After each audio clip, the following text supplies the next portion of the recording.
Let me welcome you all to the third session of the Yarshater lectures.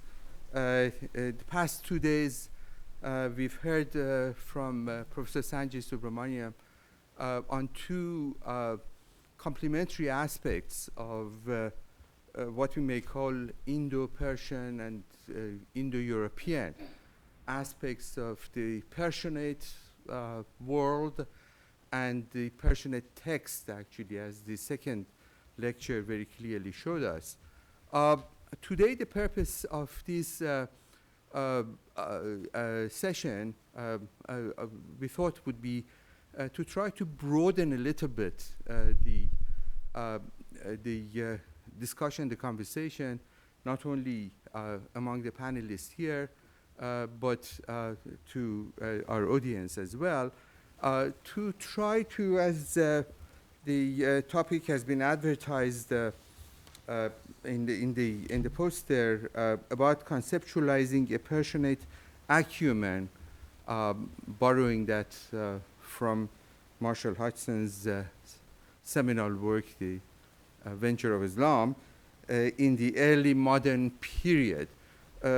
Although we may actually extend this a little bit to early modern and modern, or if for some of us who would like to actually venture and go back to the pre-modern period.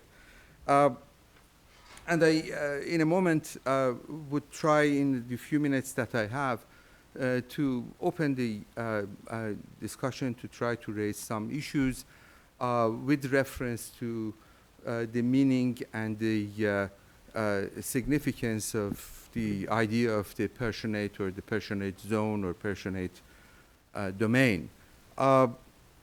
Before that, I would like to thank our panelists. I would like to thank Professor Subramaniam, my colleagues in the history department and in other departments, starting from here with Professor Steve Pincus, the specialist of early modern European and American history with a special reference to the transatlantic networks, both in terms of trade and cultural and commercial connections between between Europe and the New World in the early modern times. His book in 1688, particularly among many others of his contributions, addresses the question of the significance of the development of the trade in the transatlantic and its significance in the way that the whole European economy and the European society has been affected by that. And of course, with interest in other areas, including the Indian Ocean. Sanjay Subrahmanyam, whom I have introduced in the first session and Kishwar introduced in the second, is a distinguished professor at UCLA in early modern history with a special interest in South Asia, but with a broader interest not only in the Indian Ocean, but in the neighboring lands as well as in contact with Europe. As he puts it, the connected histories in terms of how South Asia in the early modern times developed a range of contacts with the outside world. We heard some of this yesterday in his lecture. We have Dr.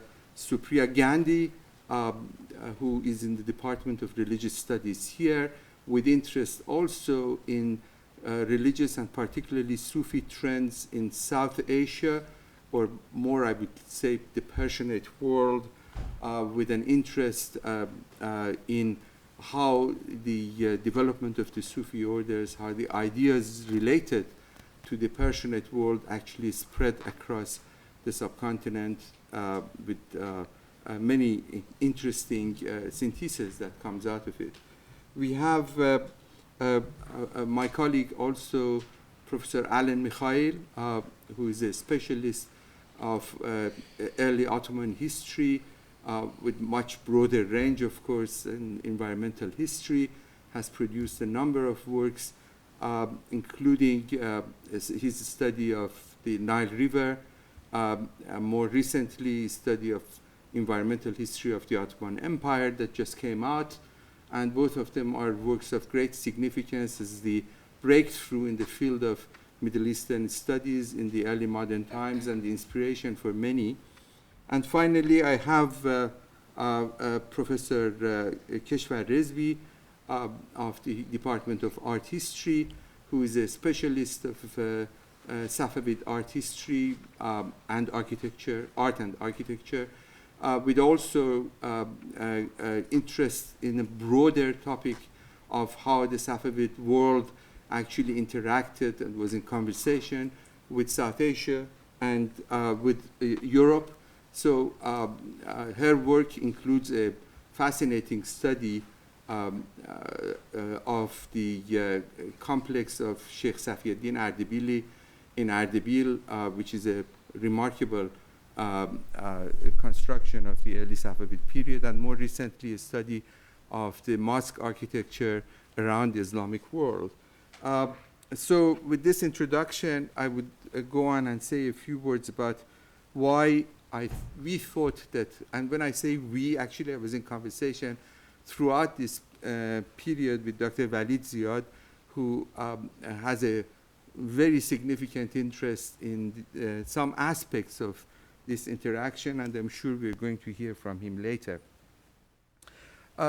Since Marshall Hodgson's coining the term Persianate in the 1960s, and the significance of Persian culture in particular, Persian language and literature in the Eastern Islamic world, we have noticed that in the 1960s, on more significantly since 1990s and the past decade, the idea of Persianate has found a greater popularity and acceptance within the field, both, one might say, cultural, literature, culture, and history. 3 years ago, in 2014, we held a conference here with the help of Dr. Asif Ashraf, on the subject of conceptualizing the Persianate. And I think it was a very successful conference. The proceedings of it hopefully is going to appear by the end of this year. We had a number of very interesting papers about aspects of Persianate, and the idea was basically to try to explore to what extent we can speak of Persianate beyond the field of language and literature, whether indeed this is a network that has a certain possibly commercial, possibly modes of political culture that it's shared in this whole region. Is it something, perhaps trades of networks of Sufism? This is all can be included into the concept of the Persianate. And today, my hope is that perhaps the panel would like to see that in the age that we are thinking more in terms of global history, we're thinking more in terms of connected histories, we think more in terms of inter-regional or cross-regional histories, whether, or for that matter, cultures, whether we can speak of a Persianate zone that has so far, at least to my reading, has somewhat been overshadowed by the emergence of early modern or modern domains, whether it's European colonialism since the 19th century, late 18th century, whether it is the emergence in the 20th century, in the post-colonial era, of the construct that we know as the Middle East, and it's kind of very dominating in terms of its coverage within the academia and outside. Whether such constructs, in a sense, overshadowed the emergence or greater emphasis on the place of the Persianate, or whether indeed the concept of the Persianate by itself would make sense. Whether we can think in terms of South Asia, Central Asia, the Iranian plateau, the Caucasus, and in Anatolia, possibly as an area of the Persianate geographical domain, and why is it that over the course of the early modern times and modern times, this area gradually shrunk in size, whether these are the forces of blind nationalism, whether it's the emergence of the vernaculars, whether all of these factors played a part in undermining a greater interest in this, or whether it's, as a matter of fact, it may counter-argue that it doesn't make sense to try to put so much emphasis on the Persianate world if it's only a question of a shared language as a lingua franca of the region, or a movement of the ideas, movements of religious movements, movement of literature and literary texts that, in a sense, brought this area together. Yesterday, for instance, in the lecture by Professor Subhrahmanyam, I was impressed to see that how much Persianate text or Persian text in the subcontinent really is the medium through which many of the ideas has been transmitted from Europe to South Asia and vice versa.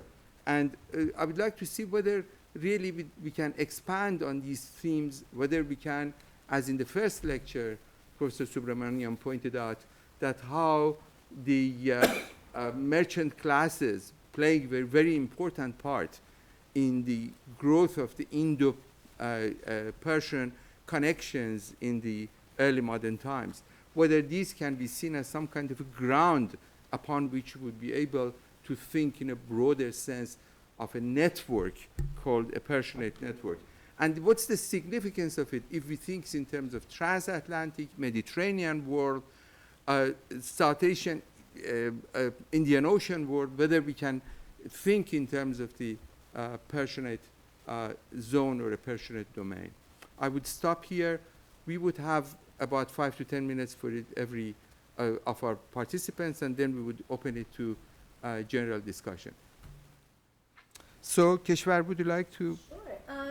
I just realized this is what art historians do. I feel bad that my colleagues at the table can't see the images. And I don't know if you could turn the light down a little bit, or is it going to be a problem?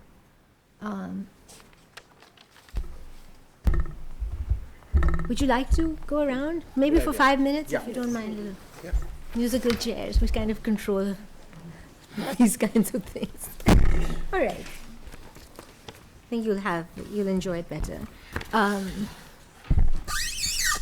Okay, so I just have a few notes, and much of it is in response to Professor Subramaniam's lectures the past couple of days, which have been so incredibly provocative. And so I'd like to contribute a few thoughts from my perspective as a historian of the Safavid period and somebody who works on art and architecture and material culture. And I hope that it'll be fruitful for sort of, opening up in some ways the conversations we've had the past 2 days already. So, Professor Subramanyam shared with us stories of Iranian merchants, as Abbas brought up, in the Deccan court, and they were, of course, joined by many other luminaries, right? So we had from Sufis to poets to artists, as you see here, and Abbas Samad is one of those storied artists who moves with Humayun, the story goes, along with Mir Sayyid Ali, from the Safavid court in Tabriz, and then Qazvin after that, and moves to India. And the story goes of how he becomes indigenized, right, in the sense that how the work that had been this very particular kind of classical Safavid work comes to India and something changes about his own hand. And that's something we need to really problematize a little bit more in terms of what that really means for foreign artists to change the way they look, and what that might say about, first of all, agencies and encounters, and also just the breadth of somebody's work. Now, people like Abbas Samad and others, poets, Sufis, and so on, came with dreams of wealth and prestige, of course, and we have to be reminded that India at this time was the wealthiest nation, empire, anywhere, right? So when they are all coming and we're talking about this sort of unilateral movement, migrations into the subcontinent, it's for a very mundane reason on the one hand. On the other hand, and especially in the case of Iran, they're coming because of religious persecution, right? So there are two really important motivations for that migration. One is monetary and one is ideological, and those things are happening simultaneously. Now, I think it's interesting to think about this so-called uneven migration, and what I would like to suggest is that it really wasn't that uneven, and to think about what India was sending west, and in particular in the case of Safavid Iran, while maybe Indian subjects themselves were not moving west to Iran in particular, or at least not in large numbers that we can tabulate very easily. Of course, merchants were, as you mentioned, we had a very large Banya communities, for example, in Isfahan. But the ideals of kingship and authority were emanating from India west. And I think that's something really important to think about. And especially, so if you take, for example, this story of Akbar, and Charles Melville wrote about this, his movement, his barefoot pilgrimage to Fatehpur Sikri, to Sikri. And the story goes, of course, of Akbar, and you see him, he's this figure here in a simple jama with no shoes on. This was a barefoot pilgrimage that he took because he was childless and he wanted to go and he prayed to the Sufi sheikh to grant him a son and an heir.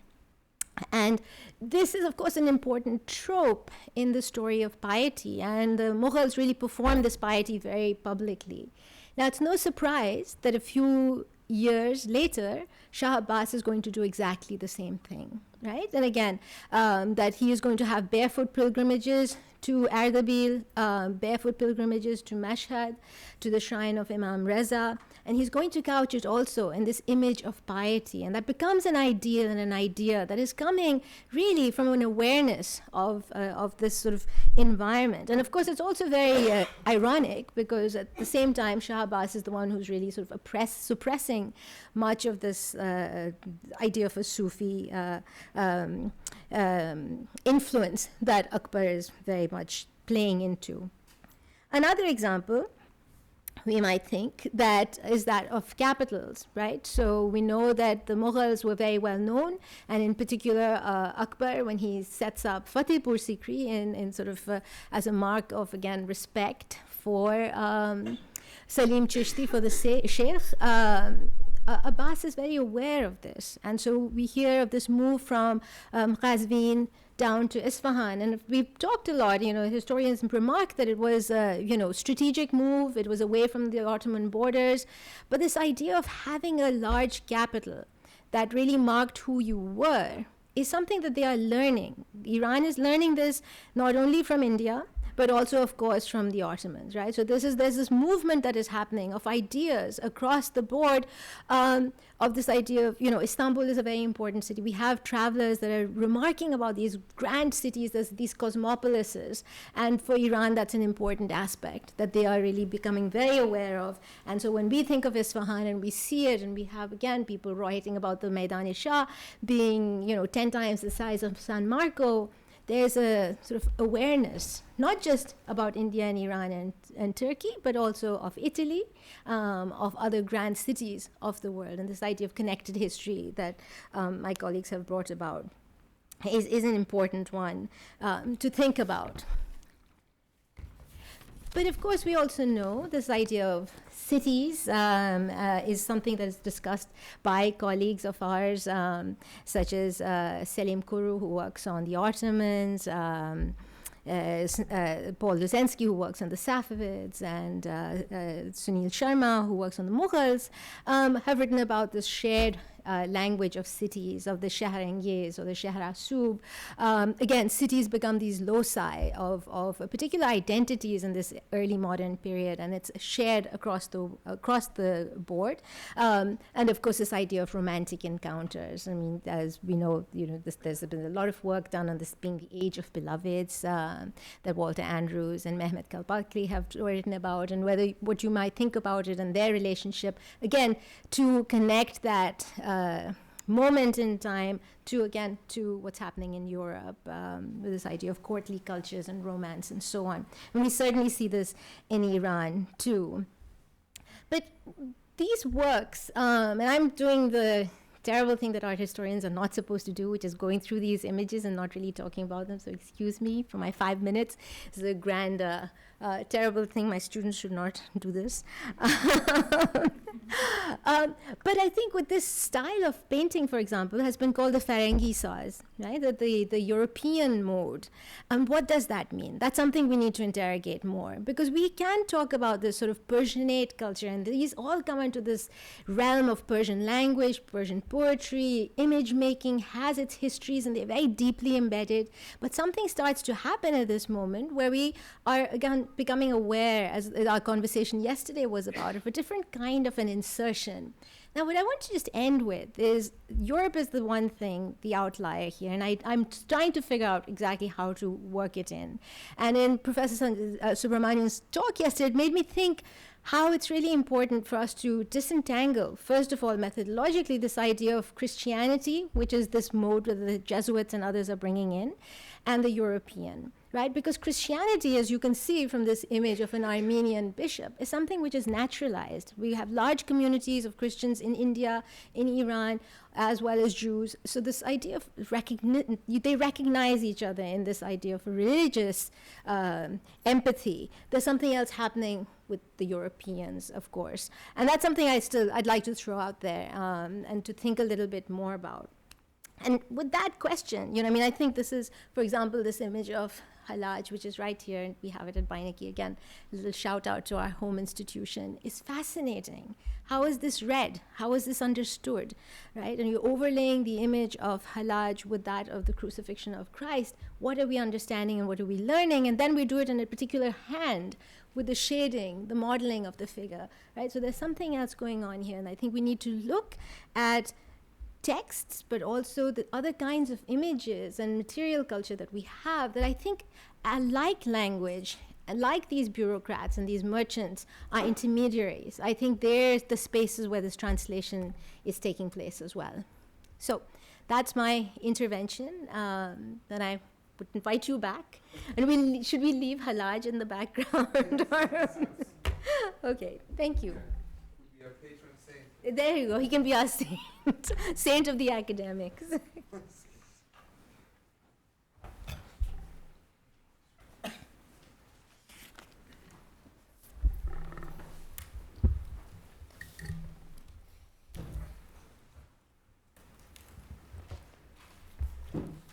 Perhaps we can have more light now, I suppose, since there are not going to be more images. No. But I like the light. Okay. In our art, we need some more light here. So, Dr. Gandhi? Okay, thank you very much, Kishwar. And actually, I do have a sort of couple of themes that relate to some of the issues that you brought up. I have three main points prompted by Professor Subrahmanyam's lectures. The first point relates to the circulation of people between different regions of this Persianate zone. And in this regard, I'd like to highlight a sort of methodological issue or constraint regarding the Persianate textual archive, which informs both the possibilities as well as the limits of how we might approach and study the movements of people, or prosopographical studies of certain groups. And this is because the vast majority of the archive exists as sort of books or codexes, either printed, lithographed books or unpublished manuscripts, sometimes published critical editions, especially regarding the South Asian sort of Persianate archive. So much of this remains untouched by the digital revolution that has, for instance, made available vast quantities of Arabic materials.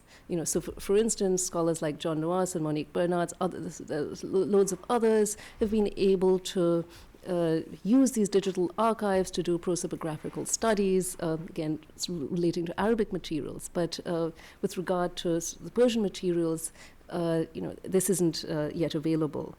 So, of course, this situation necessitates other reading practices when it comes to the study of groups and individuals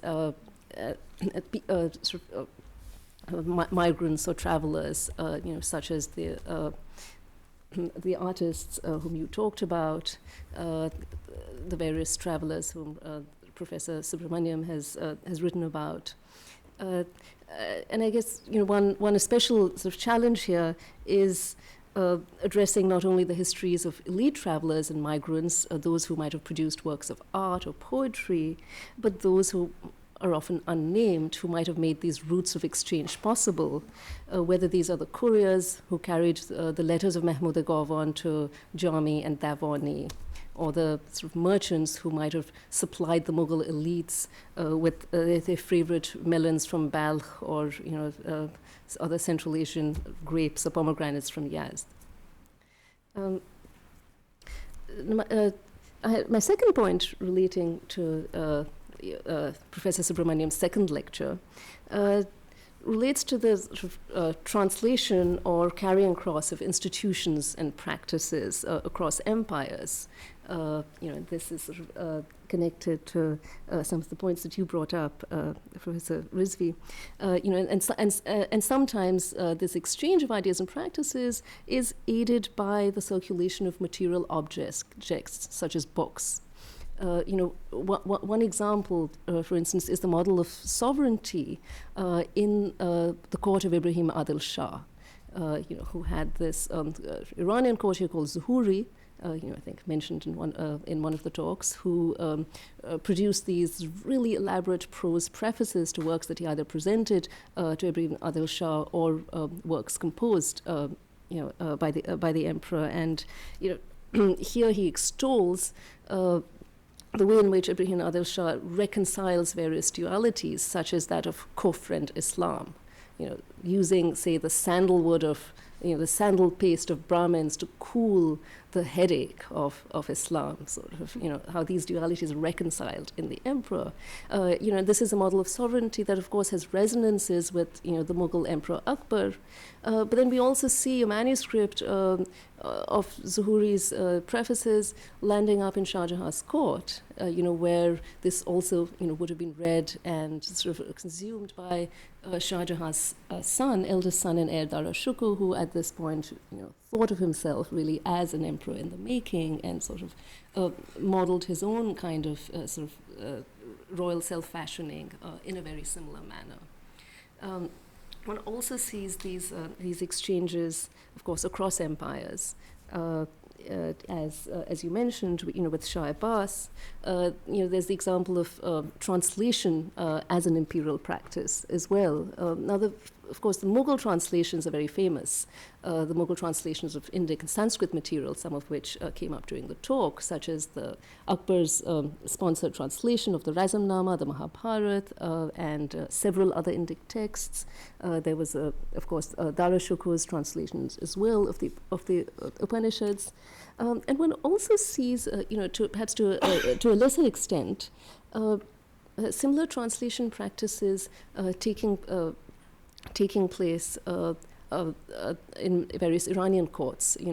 For instance, the Bible translations sponsored by Shah Abbas, or translations of Jewish and Christian scriptures later on by Nadir Shah. Interesting account of which is recorded by actually a Kashmiri Muslim associated with him. Apart from sort of looking at these ideas of circulation and interconnection, I also wanted to bring up perhaps sort of the limits and boundaries sort of within this Persianate zone, the issue of heterogeneity and difference. So within the Persian Oecumene, or even within the subcontinent itself, Persianate networks within the Indian subcontinent. I think some scholars have argued for a shared ethic of sociability and comportment that might have linked, say, Iranian travelers with Indian Muslims. That connected them. Certainly, there are certain texts like Sadi's Gulistan that was read very widely in South Asia. But there's still a strong sense of sort of difference, sometimes alienation that persists in the writings of many Iranians who visited or migrated to India. That also needs to be accounted for. And furthermore, within the context of the subcontinent, we have several changes taking place just in terms of the people participating in these Persianate networks. So, in the 18th century, there is an efflorescence of Hindus writing in Persian.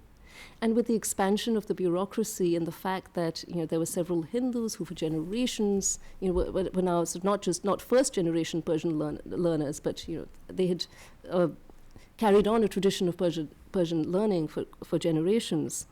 So there are new reading publics that are created.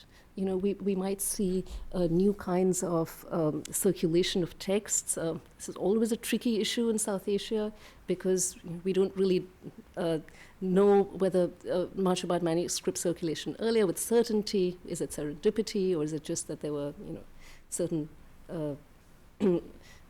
texts that have survived or not? So it's hard to tell whether the extant manuscript archive actually reflects what circulated. But there does seem to be an efflorescence of Hindus writing in Persian, writing themselves into histories of Persian literature. And then this also brings up the issue of whether there were sort of multiple different reading publics, whether sort of within this Persianate zone, whether people necessarily read the same kind of thing. For instance, there was a small group of sort of mainly Hindus who adopted Sufi rhetoric, translated Indic texts, often from a vernacular into Persian, and used the same kinds of Persian mystical poetry that sort of circulated amongst them. So you can sort of tell who is reading whom. Similar kinds of poems are circulating amongst them, but but does this necessarily spill over across a larger group? Also, diachronically, there are changes again with the shift to print. Persian very much persisted even through the 19th century in many ways. There was a lot of print production in Persian as well. Different, of course, kinds of texts that were being produced. With a publisher like Munshi Naval Kishwar, there was a vast range of texts, whether translations of Ramayans, perhaps, for Hindus who were accustomed to reading their sacred texts in Persian, all the others, Persian classics, Indo-Persian poets as well. And then, there were other publishers like the Mirza Muhammad Shirazi Malikul Qutab out of Bombay, who might have aimed his own publications, at a different kind of audience, that's overlapped more with Iran and what was being read in Iran. Yes, so I think I'll pause there with this idea of heterogeneity and sort of limits regarding this. I think after hearing two very thoughtful, as you put it, interventions, yes, about South Asia and the Iranian plateau, perhaps I think we hear, I'm hoping from Alan, more about the kind of an Ottoman side and what's happening there in the emergence of this Mediterranean world with the Ottomans is a very important part of it. Okay, I'll do my best. Please. Okay, so my comments are sort of under two headings. One is frontier and the other is Oecumene. I wanted to ask Professor Subhrahmanyam about what kind of frontier is the Deccan frontier exactly. A lot of the literature that developed around theorizing the frontier, as you well know, came from the American West, and it's basically a dirty word now. There's also some work about China, our colleague, Professor Peter Perdue, for example, has done good work, as you know, on that. And those are very specific kinds of frontiers in which we have large tribal confederations, and in which the state, the American state or the Chinese state, pushed west in both cases in stories of conquest and expansion. It strikes me that the Deccan frontier is vastly different than that. And so I'd like to hear a bit more about how you might theorize that frontier versus other frontiers. I mean, Richard Eaton has also used frontier in a South Asian context. And I would be curious to hear more about that. So to give the Ottoman side of things for a second, in the Ottoman Empire, we don't have that kind of frontier. We don't have a great frontier as we did in the American West or in Western China. So we have the relationship between settled and nomadic communities is a very generative one in the history of the Middle East and the Ottoman Empire in specific, but other parts of the Middle East as well. So we have these communities interacting a great deal. Sometimes they fight wars, sometimes they intermarry, mostly they raid and trade. And I think this is also seen, for example, in the fact that most of the major cities of the region that we call the Middle East, as Abbas problematized for us quite nicely, most of those cities are not port cities, right?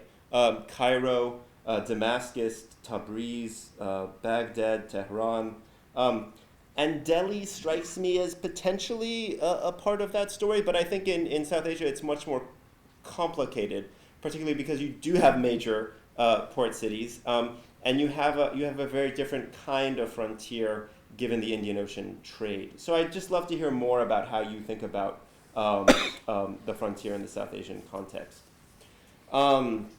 The other major question that I have is about the idea of the Oecumene, and specifically the Persianate. My question sort of echoes some of the things that Abbas raised at the beginning.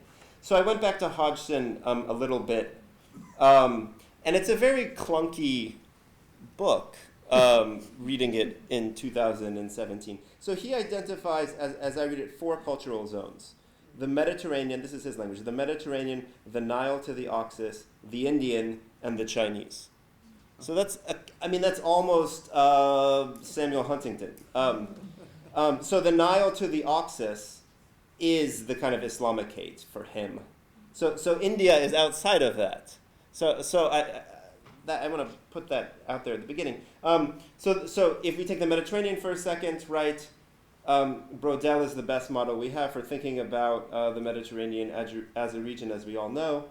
And his analysis about thinking about an Oecumene, if we want to use that language, has to do with both an ecological story of crops and seasonality, and thinking about that relationship of agriculture and ecology to politics. And also, his economic story is very important, of trade across the Mediterranean. So if we think about the Persianate using the model of Brodel a little bit, it's not clear to me exactly how that works. I mean, the Persianate is not an ecological zone, as far as I understand. I mean, the horse trade that you mentioned in the first lecture is a very interesting way of thinking about that, but maybe it is an ecological zone. I mean, certainly in terms of disease, pathogens, and stuff, an argument can be made for that.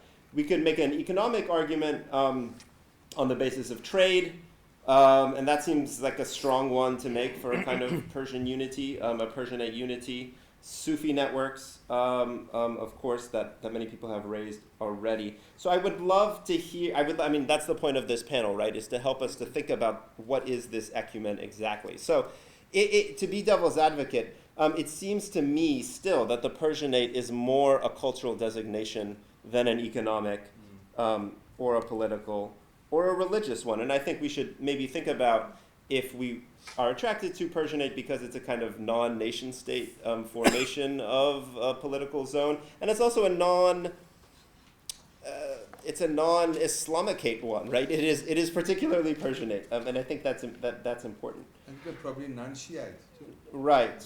And so that gets me to also thinking about how we conceptualize the Oecumene. So again, if we think about the Ottoman world, the Safavid world, and the Mughal world, particularly in the Safavid case.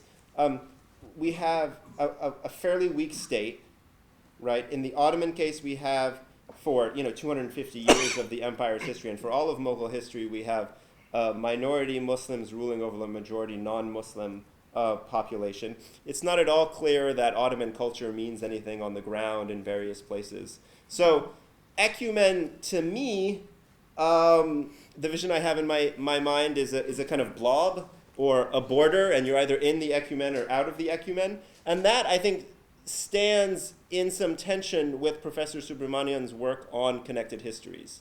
I mean, connected strikes me as something quite different from this. I mean, might we think of the Oecumene as something that involves discrete points and connections? We use the term network a lot. So there are many, many people within the kind of blob of the Oecumene who don't actually, I think, are not captured by the terminology of Persianate or Islamicate, or Ottoman, for that matter. So I would just, I guess, love us all to sort of think about the complexity of this idea of the Oecumene and maybe some of its problems. Thank you so much. It's very thought-provoking and interesting questions that were raised. I'm sure there will be a chance to try to think more and discuss this few points that we have raised. Now we are moving to a European world and try to see how Professor Pincus is going to make some connections or connected histories here for us. Right. So, so first of all, I sort of am beginning to sort of relish very much this sort of position of being the outsider. Last week I was the non-Americanist in an American history conference. Today I'm, the person not working on Islamic empires or Islamic civilizations talking here. Tomorrow I'm the non-sociologist at a sociology conference, and the most tomorrow morning. And the biggest outsider I was this week was when my elder son got sick, and then hence I couldn't go to the Tuesday lecture. I had to play Game of Thrones with my sons, and there I was a real outsider because I've never seen the Game of Thrones. I don't know what the Game of Thrones is, but it was in a great moment. I think my greatest academic triumph ever. I actually won the game after 5 hours. So I enjoy being an outsider in a certain sort of sense. But I guess, I mean, in many ways, the kind of questions that I have, and I'll talk a little bit in more specifics, have to do with both historicizing ecumens more generally, and I guess I'm going to talk about the Atlantic world and its relationship to Professor Subhrahmanyam's world in a certain sense. But I also want to sort of think about how politics might be important in sort of thinking about the ecumen. So let me just sort of begin with a story. Kishwar pointed out that we're speaking here at Yale, and like all Yale people, we always have to start with Yale. So I started with Ezra Styles' 1766 history of India, which is really a history of Mughal India. Now, he didn't actually finish this. He just created notes for this history of India,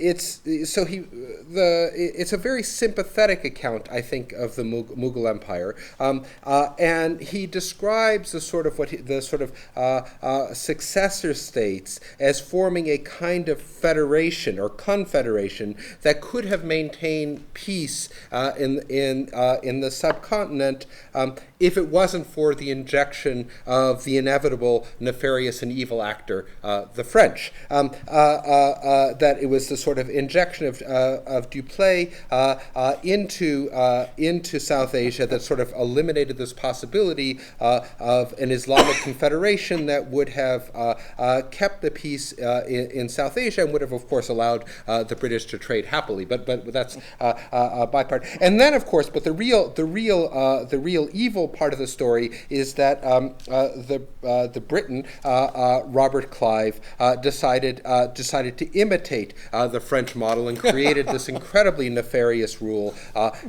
in Bengal, which is the point of writing this story in 1766, right after the assumption of the Divani. And it should be noted that this sort of image, this centrality, I think, of Mughal India to Atlantic conceptions of empires in the world is something which has been underestimated.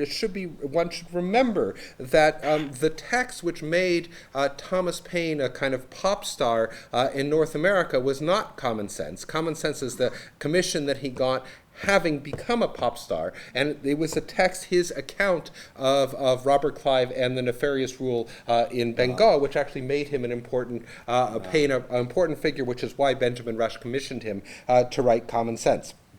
So the questions that I wanted to ask is, what does Stiles' historical attempt tell us about the relationship between the Atlantic and Persianate worlds and the conceptualization thereof? And then I wanted to ask some questions about why in 1766 and what that means. So let me start off with the Atlantic world. Now, part of stuff I've been writing, not that anybody reads. This is the great thing about being an outsider. Nobody ever reads anything you say. I've been trying to suggest for a long time that the Atlantic world, despite what some very distinguished scholars have said, is not an enclosed space, and it always related to outside areas in theory in the 16th and 17th centuries, and in practice in the 18th centuries. Nevertheless, I think it's really important to sort of see this in many ways in dialogue with this kind of Persianate world, because merchants play an incredibly important role, not only as commercial actors, although I think commercial actors are very important, but also as cultural carriers, or as people who transmit material objects which have significance, but also a series of ideas. So the early settlement in British North America, and I'll confine myself to there, always had some sort of deep relationship to the world outside. It was always as conceived of as a route to something vaguely conceived of as the East, although China played a much larger role in this imagination in the 16th and 17th centuries than did this kind of Persianate world. So we know that Henry Hudson imagined that he was discovering a northwest passage to the east, and Edward Williams, as Tarana pointed out to me yesterday, wrote a text in 1650 in which Virginia was imagined as a southern route to travel to what he called the Persian and Indostán empires by way of the South Seas, and this was, of course, the same aspiration which those who founded Georgia in the 1730s have, that actually creating Georgia would make it much easier to create a roundabout route, a southern route to South Asia. So that was the sort of imagination in the 16th and 17th centuries, but in the late 17th and 18th centuries, there was massive consumption of goods, of material objects from South Asia, from this kind of Persianate world in North America.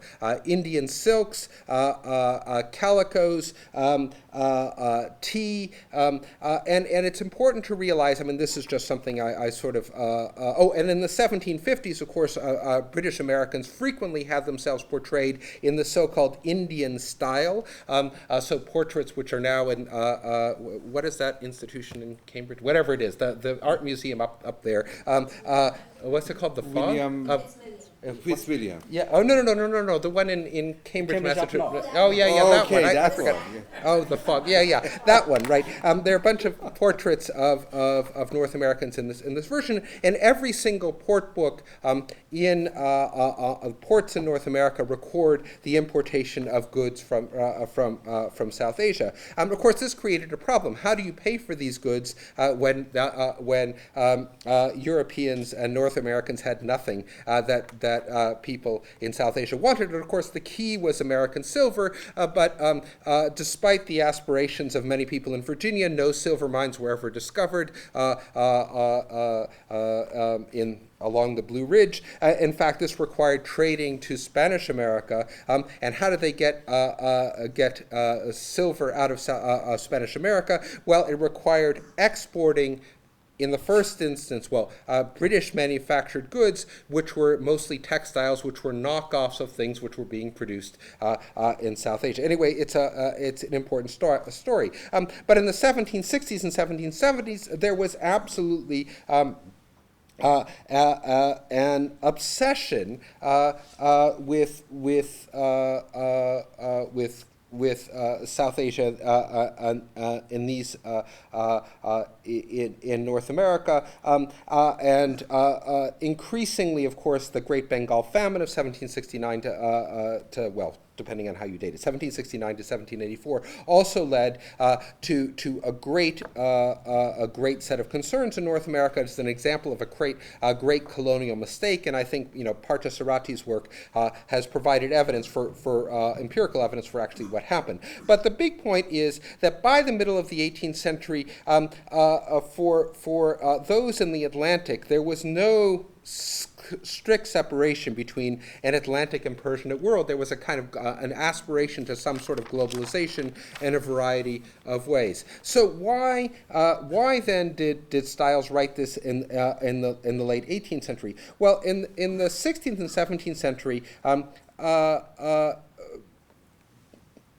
Britons were obsessed with the Ottoman Empire, and I think it's obviously true that they weren't. It wasn't a condescending view. They sort of recognized Ottoman power, and they weren't uniformly anti-Islamic. In fact, recent work, including work by Bill Bullman, who I gather is speaking at this moment at UConn, talking about British admiration for various forms of the Ottoman Empire, etc.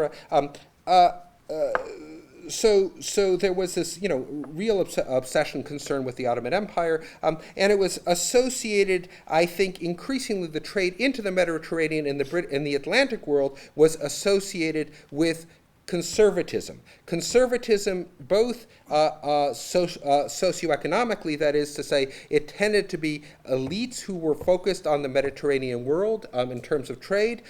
It was a low-risk, guaranteed reward strategy, and this is a point that was made by Professor Subrahmanyam's colleague Bob Renner a generation ago. But it was also conservative in the sense that it was the high churchmen in the most conservative clerics in the Atlantic who wrote mostly about the Ottoman world. Now, there was a very different view of the Persianate world. Recent work by Nabil Matar has shown that there were almost exclusively in the 17th and 18th century sympathetic accounts of the Safavid empires and the Mughal empires in the British world. Now, Matar says this is probably because they didn't know very much, but I think that's certainly true. But I also think it's in part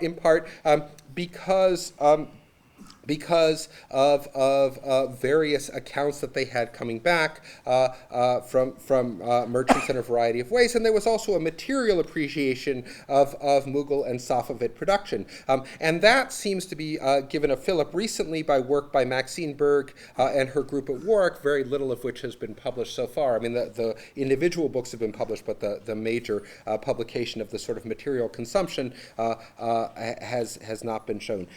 And increasingly, I think there was this kind of dialectical perception in the 18th century. There was a conservative view which focused very much on the Levant and on the Mediterranean, and there was increasingly in the 18th century a consumption, a desire to look at Ottoman copies or knockoffs of South Asian calicos, for example, that were flooding into Western European markets. And for these kind of Atlantic traders, it was the kind of conservative groups who tended to focus on the Mediterranean. On the other hand, there was this kind of pro-Mughal view, especially that was perpetrated both by far more radical merchants in a variety of ways and in a variety of texts, but also culturally. For example, John Dryden's Aurangzeb of 1675 was a remarkably sympathetic account of the Mughal Empire. And it's interesting that that text was republished and performed again both in London and, it turns out, recently we know, in New York in 1763 as a critique of the kind of Cliveite view of what was going on. So I just wanted, I guess what I'll do is, so as not to take up too much time, is to sort of think about how the ways in which in British historiography this division between the First and Second Empire is in fact a conservative invention associated with the followers of Lord North's government. It sort of understands the key to empire as being an extractive model in a variety of ways, and so there's a movement from extraction in this story from the Western Hemisphere to extraction in the Eastern Hemisphere. Whereas the alternative model, which was one which sort of focused on empire as confederation and forms of exchange, in which case, in their view, in fact, the model which they imagined to have been perpetrated both in South Asia, that is to say, to recall that their view of what the successor states were sort of a form of confederation, but also an imagination of a world of confederations in a variety of ways, which would seek peace through various forms of exchange. So it does strike me. So part of what I'm trying to suggest is that there was, at least in the 18th century, an emergence of a kind of global vision which placed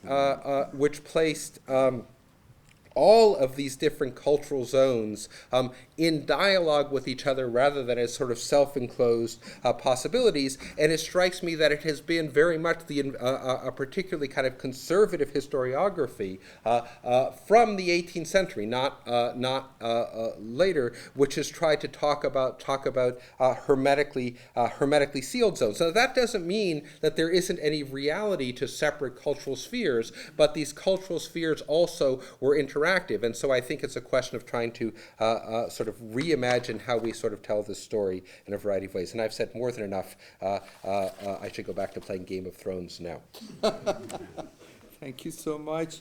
I think it's about time that you would ask Professor Subhrahmanyam to try to tell us some of his reflections, both from what he heard from our panel and some of his thoughts on generally what he heard past 2 days from the audience and some of the issues that were raised.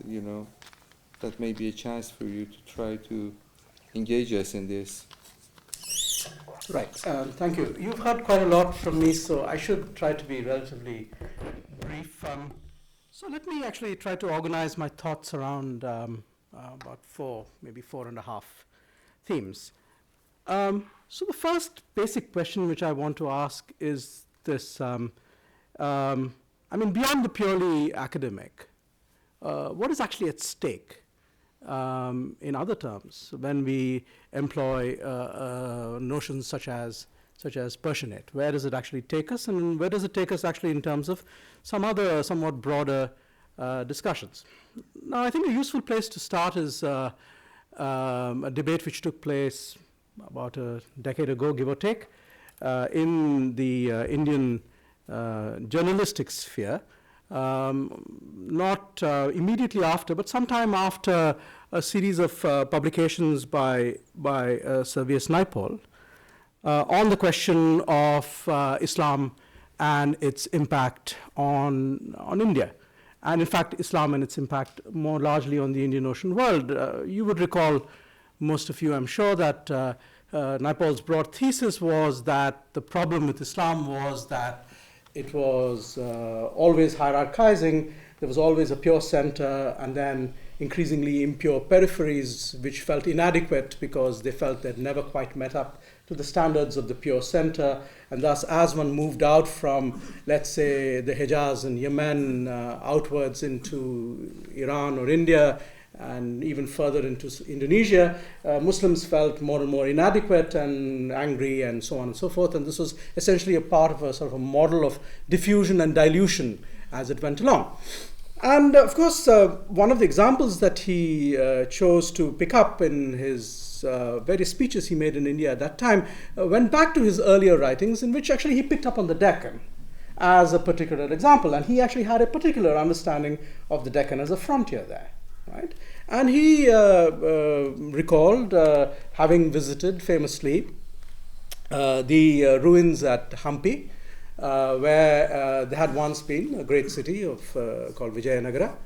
And that city had declined in the aftermath of a war and conquest in the second half of the 16th century. And he actually spoke about how wandering through the ruins, he felt emotionally desolate, etc., etc. And he presented this very much as a situation where there had been a very radical frontier there. A frontier between one kind of polity and another kind of polity, and that frontier had been breached. And these were the consequences that had arisen. Now, someone wrote a response to him, someone who I cannot say I have unconditional admiration for, which is William Dalrymple. But on this occasion, I have to say I did more or less agree with most of what he said.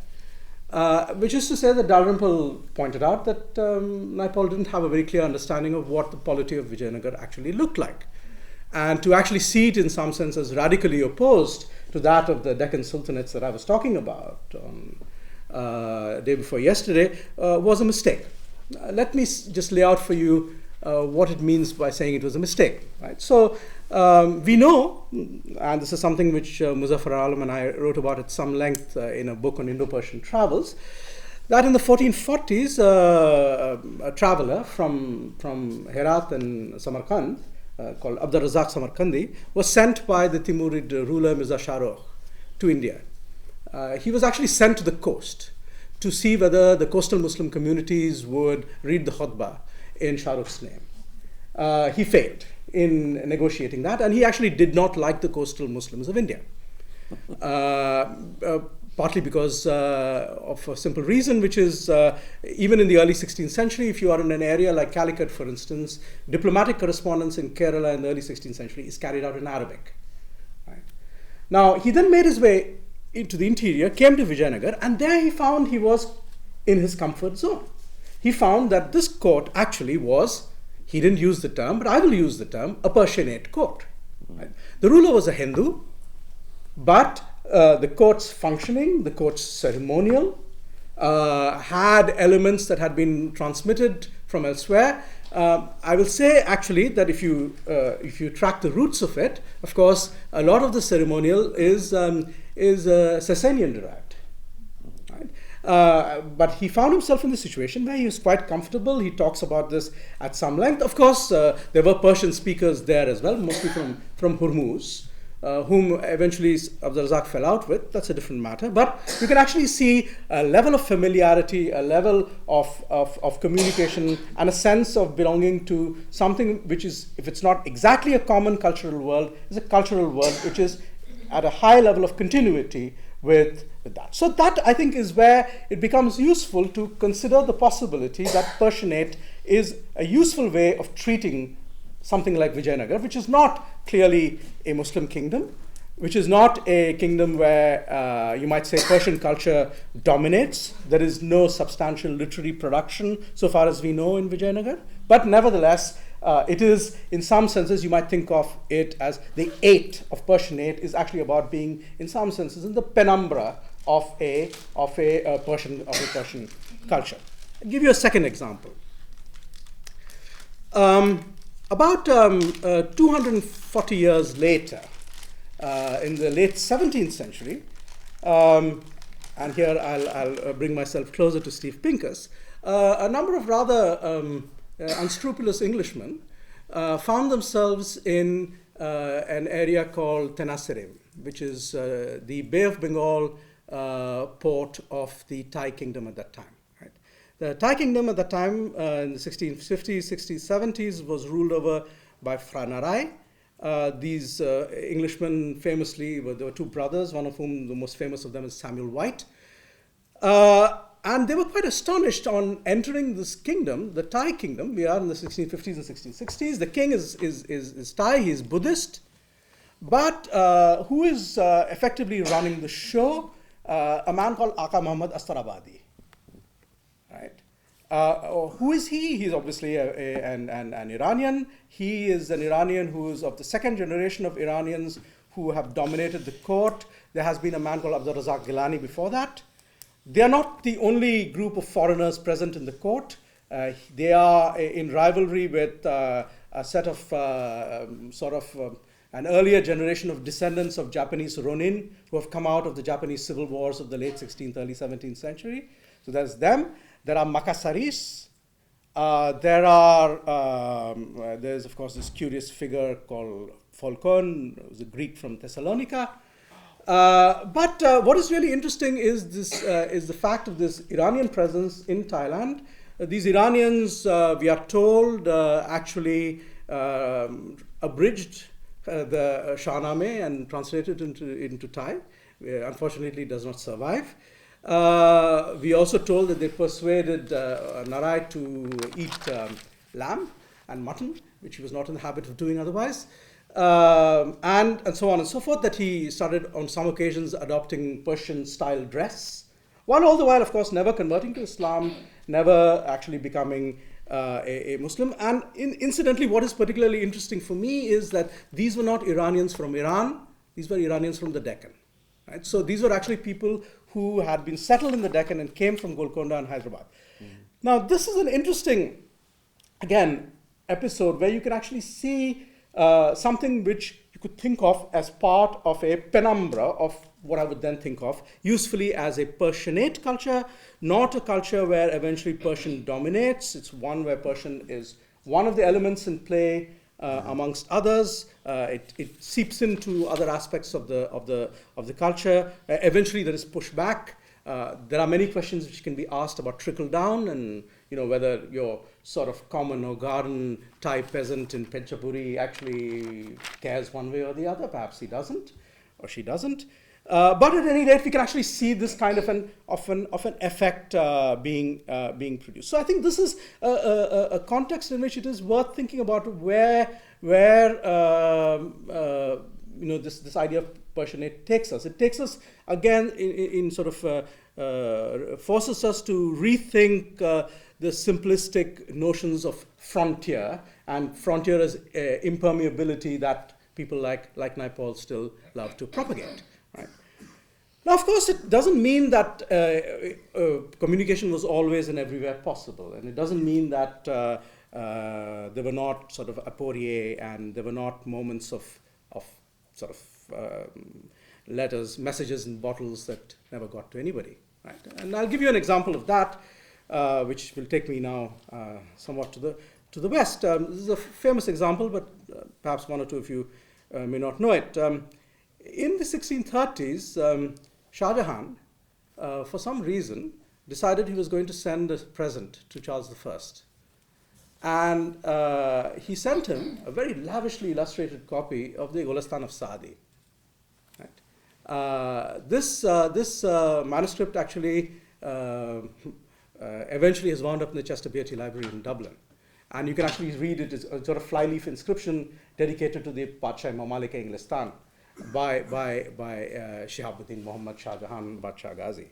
So why did he do this? He did it, I mean, I'm guessing, because, of course, the Golestan is a didactic text. It's a text, in some sense, about kingship, and it's a kind of a mirror of princes of some sort. It's also a sort of a secular text. It doesn't have, it's not you couldn't think of it really as a heavily Islamic text. I mean, if you were sending a text to the Ottoman Emperor, you might send him a very lovely calligraphed Quran. You're not going to send this to Charles I, right? But what happens? There's a problem, which is we're in the 1630s, and nobody effectively in Charles I's circles knows how to read Persian. There are some people who read Arabic at this point in England. There's an Arabic chair which is just about to be created by Archbishop Laud and so on. But what happens to it? They just sort of throw it into the Royal Library and forget about it for 170 years. And then in the early 19th century, the Hanoverians are thinking of sending an embassy to the Qajars. And so they're looking for a present, and they dig into the library, pull this Golestan out, and send it to the Qajars. So it goes off there. And then, of course, it eventually disappears and comes up onto the auction market in the early 20th century, right? But here's an example of where Persian culture actually doesn't help you to communicate. They try to communicate with Persian, it doesn't really get anywhere. And it's just this sort of optimism of Shah Jahan, who actually believes that everyone who's civilized anywhere in the world must know that level of Persian. And anyway, you use the Golestan to learn Persian, so they should have at least bothered to do that. Right? So there is this question then that there are these limits, and these limits are real limits. But I don't think these limits are always the most obvious ones. And let me make then my fourth point. As it happened, the first thing I did on coming to New Haven before I even gave my lectures was, of course, I went to the Beinecke to work on the Chardin collection. Right? Now let me remind you what the Chardin collection is over here. Right? So it is a collection of the two brothers, Jean Chardin and Daniel Chardin. Jean Chardin, who, let me remind you, very famously not only went to Iran and brought back an enormous amount of knowledge about Iran and presented an extremely positive image of Iranian mysticism, to some extent of Shiism and so on, in the Western world, who was, in some senses, as his biography by Dirk van der Kruijs calls him, Chardin le Persan was how he was called, right? But Chardin was also someone who actually accompanied William III on his disembarkation in England on his fleet. He actually went with him because he was so angry with the French and with the Catholics that he had changed his name. He was now called Sir John Chardin and no longer Jean Chardin. And he had effectively become a naturalized Englishman by the end of his life. If you actually look at Chardin's letters, they're very sort of dense, boring letters, the ones you have over here. They're essentially commercial letters. But you actually trace out the network of these letters. And it is exactly the kind of network that you're talking about, right? It's a network which, the letters are roughly in 5 languages. There are no Persian letters there. But there are letters in English, in French, in Spanish and Portuguese, and a few in rather strange Venetian dialect. So if you actually look at all those letters, you can see these intersecting networks which take you from Madras to the Persian Gulf, which take you to the Levant, which take you into France. And of course, there are the few letters which link him up with Elihu Yale, which is the reason why I presume they bought the letters and put them into the Beinecke in the first place. Right? So you can actually see these overlapping effects, these overlapping networks, which take us from this Persian world into other worlds without necessarily Persian being the language here, which is always the lingua franca. So overall, I mean, what I would say to you is this, that the Persianate for me is something which I think helps us because it pushes back against the most simplistic notions of frontier, which for us often in India and so on, unfortunately neither come from the American frontier nor from let's say the sort of Eurasian history, but come from really those extremely sort of civilizational notions of walls. That's how we often conceptualize frontiers. Whereas I think Persianate allows us to think in terms of much more sort of porous zones. So let me give you the last half point, which is my little anecdote with which I often amuse my students, which is something which you might know, which is, of course, concerning a funny character called Captain John Smith, right? Who, of course,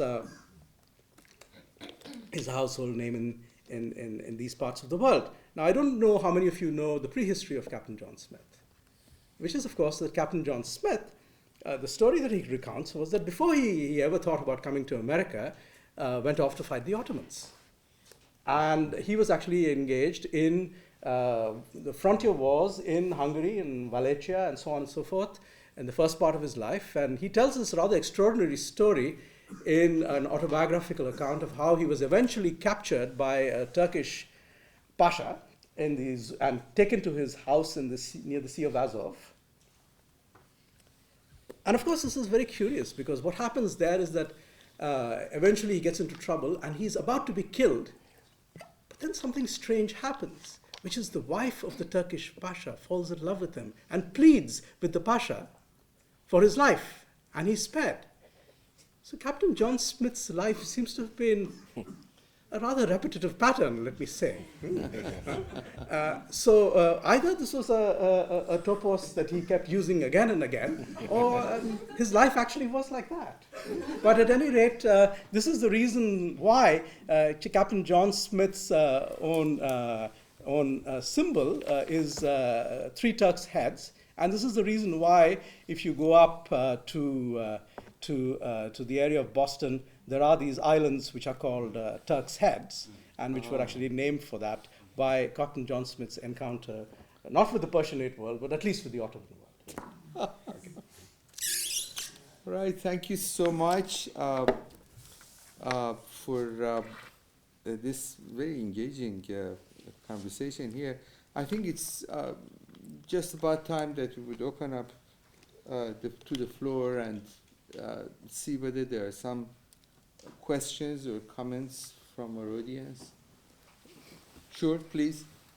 Thank you. I was wondering if you could talk briefly about, Can you hold on for 1 second? Perhaps we can give you the microphone so you can be heard in our recording. All these recordings, by the way, is going to be on the Yale audio videos available online, and also on the site of the Yale Program in Iranian Studies. Yes, please, go ahead. All right, thank you. I was wondering if you could talk briefly about the Persianate sphere and how you have theorized it here. It's sort of a very compelling idea, but the other term that comes to mind in the context of India is, the generic Turk, and so like beyond the Turk and the Hindu sort of. So what exactly would you think is the difference between the generic term Turk and how we're talking about the Persianate sphere? Are we trying to locate some kind of difference between how the sources talk about, the sort of generic Turk and how we are thinking about as the Persianate? So what might be the possible overlaps and the possible sort of tensions between these two terms? In Indian vernaculars, especially in Sanskrit as well, Turk is often simply interchangeable with Muslim, right? Turushka is interchangeable with Muslim. Look at the range of words which are used for Muslim in Sanskrit are Turushka, then Huna, right? So Han. Sometimes Mlecha, but that's much more generic for all kinds of foreigners, right? And then rarely the term Parasika appears. But in standard usages, for instance in Tamil, the standard word for Muslim is Tulukan, which is Turk. So this is then religiously marked, and I think that the point to be made is that there's a distinction between a term which is so very heavily religiously marked, however ethnically, how much of an ethnic denomination it's meant to be at the start, and Persian, which is not at all religiously marked. Right. So I think that's the basic distinction. And that book from a volume in which conference in which I did participate, Beyond Turk and Hindu. I mean, you know where it comes from. It actually comes from a Marathi text, right, which is the Hindu-Turk Samvad by Eknath, right? So there again, the thing is, it would never have been the Parsi Hindu Samvad, right? The equivalence is being made between Turk and Hindu here. Yeah. Is anyone else would like to respond to that? Anyone else? Before we move on, I actually have a comment to make very briefly. We heard, of course, here about problematizing the notion of the acumen that Alan raised very judiciously. But just we heard from Sanjay the point that indeed this kind of an idea of Persianate did not carry any particular religious weight with it. It was more of a neutral world in a sense that the language was not, as Richard Eaton pointed out, a sacred language like Arabic, for instance, or Sanskrit for that matter. So it was a language in which texts could be easily transmitted from, or the ideas could be transmitted from one culture to another. And perhaps that was part of the reason why there was a greater receptivity for Persian as a language, because it could carry, as we saw yesterday, the Dastan Masih in Persian easily across, or in the Ottoman context as well. You would see that much of the early literature, Persian is preferred because it's a language in which the Islamic context is not so heavily emphasized. And I would like to say that in that context, probably the idea of the Persianate remains something neutral when you see it in Central Asia or when you see it in South Asia. It's not, and curiously enough, it even after 16th century, it was not associated with Shiism of the Safavids. It's very curious. So you would not consider Persian as being the language of the Persian, a language of the Iranians or the Shiites, heretics, or whatever they would have been. And no, if I may, yeah, sorry, you wanted to say? I mean, of course, that is exactly the point, right? That which is the ongoing quarrel which we discussed the other day informally, which is that you know the Indians by the 17th or the 18th century had absolutely no patience with the idea that Persian belonged to the Iranians. Yes. And they actually thought it belonged as much to them as it belonged to the and this is, of course, you know, the basis, of course, of the famous fight between Hussein and Arzu and so on and so forth in the 18th century. But it's an ongoing fight which exists from the time of Abul Fazl onwards. Yes. Actually, even if I may say, I'm sorry, but actually it's quite interesting. Your colleague and collaborator, Muzaffar Alam, recently wrote an article in which he very clearly shows that a classification of Persian poetry, the emergence of the earliest biographical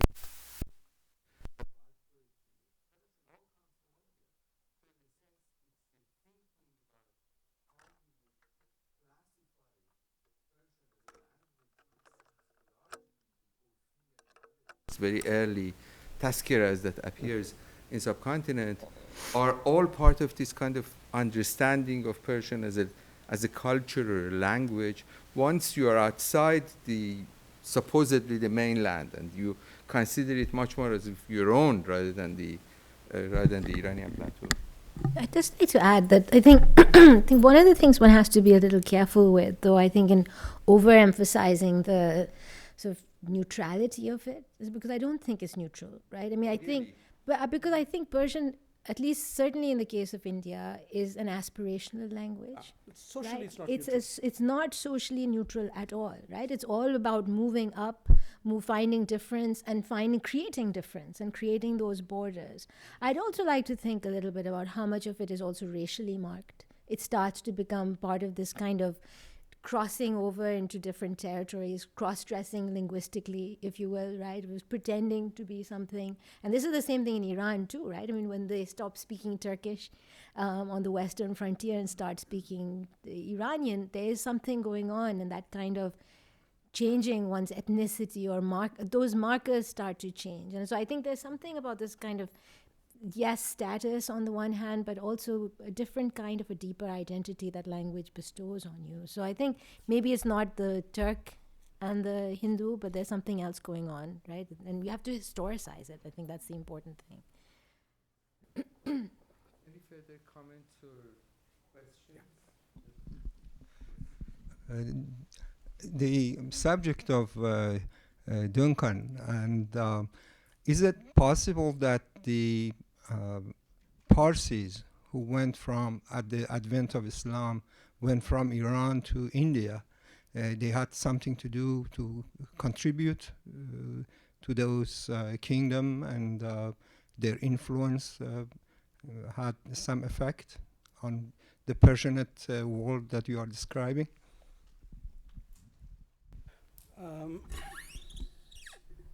The Parsis, of course, as you probably know, are mostly concentrated in the area of Gujarat, heading south eventually into. But this is only in the 17th and 18th century that they move down into the Konkan. In Gujarat, so far as we know, in the sort of what you could broadly think of as the medieval period, they don't seem to have a very prominent political role. But when you get to the Mughal period, they do have a very interesting role. So, for example, in the 17th century, the early 18th century, there are some quite prominent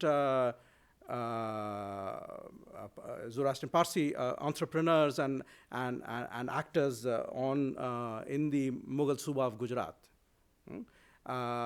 who are projecting themselves actually in some very substantial ways. There's a very famous figure, for instance, called Rustamji Manakji, who there's a whole area of Surat which is named for him.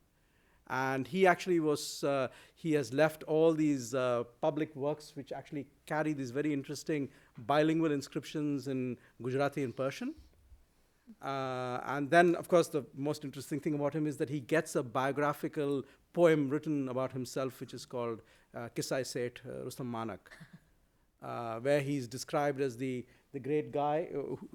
In fact, the greatest thing which he's supposed to have done is he's supposed to have actually protected Surat from Shivaji.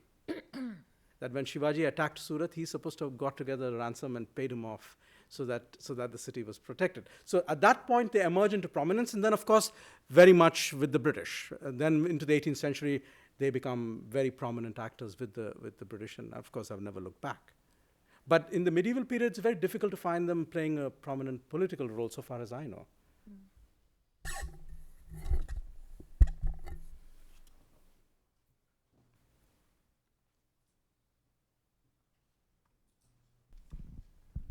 So I wanted to go back to the issue of Persian and the Persianate being neutral, and of course Professor Rizvi pointed out socially it is not neutral, but it's also the language of a big imperial state, such as the Mughal state. And so I was wondering, how does that shape the ways in which it is not a neutral language, and the reasons why various groups would want to gain erudition and a sophisticated level of, an ability to deploy this language, but also, what is the relationship of the Persianate and the Islamicate?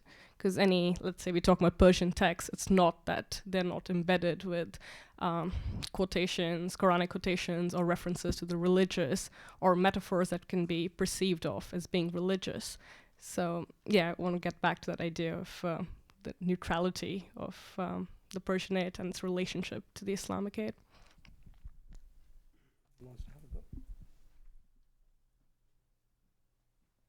Would like to. I'm happy to have a go, but maybe somebody else should have a go first. Supriya, would you like to?